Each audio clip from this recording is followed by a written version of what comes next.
সকালবেলায় ভগবানকে শৃঙ্গার করার আগে ভগবানকে যে স্নান করানো হয় সেই স্নানের জল হচ্ছে চরণামৃত। গন্ধ ও পুষ্পসহ সেই জল ভগবানের শ্রীপাদ পদ্ম বেয়ে নেমে আসে এবং তা এক জায়গায় সংগ্রহ করে তার সঙ্গে দধি মেশানো হয়। এইভাবে চরণামৃত অতি মধুর আস্বাদপূর্ণ তো হয়ই, উপরন্তু তাতে প্রবল পারমার্থিক মাহাত্ম্য নিহিত থাকে।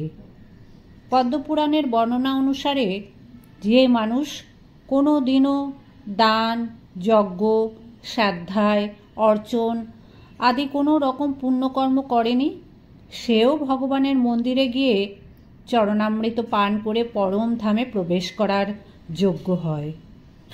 মন্দিরে চরণামৃত বড় পাত্রে রাখার প্রথা আছে।